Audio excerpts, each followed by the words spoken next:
This is Roger Hebert and his beautiful. I got so excited about Esther, about talking about, and kept mixing Haman and Mordecai's name. I said, I meant to say Haman went home so excited, so happy that he had been invited to Esther's big feast the next day, and how everything was just going so great. And then he saw Mordecai, and he was just mortified at Mordecai.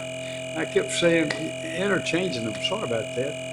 But anyway, and Mordecai, of course, Haman had to deliver all these beautiful clothes and put Mordecai on the king's horse and lead him around the city. And now he's gone home, and now it's time for him to go to the feast. And so the eunuchs are there to take Haman to the feast. So the king and Haman went in to feast with Queen Esther. And on the second day, as they were drinking wine, and after the feast, the king said to Esther, "What is your wish, Queen Esther? It shall be granted you. And what is your request? Even to the half of my kingdom, it shall be fulfilled." Then Queen Esther answered, "If I found favor in your sight, O king, and if it please the king, let my life be granted to me for my wish, and my people for my request.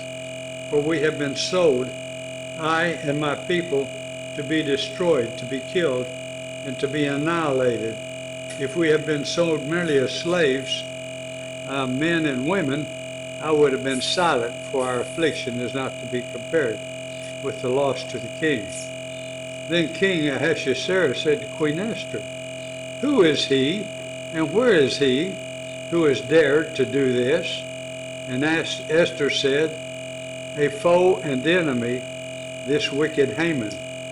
Then Haman was terrified before the king and the queen. And the king arose in his wrath from the wine drinking and went into the palace garden.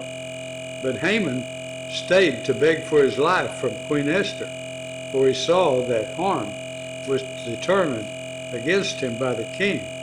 And the king returned from the palace garden to the place where they were drinking wine, as Haman was falling on the couch where Esther was. And the king said, "Will he even assault the queen in my presence in my own house?" As the word left the mouth of the king, they covered Haman's face.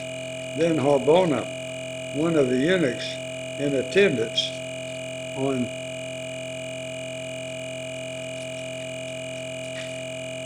the king, said, "Moreover, the gallows that Haman has prepared for Mordecai, whose word saved the king, is standing at Haman's house, 50 cubits high." And the king said, "Hang him on that." So they hanged Haman on the gallows that he had prepared for Mordecai. Then the wrath of the king abated. So that's what Haman got for building those things that night. Wow.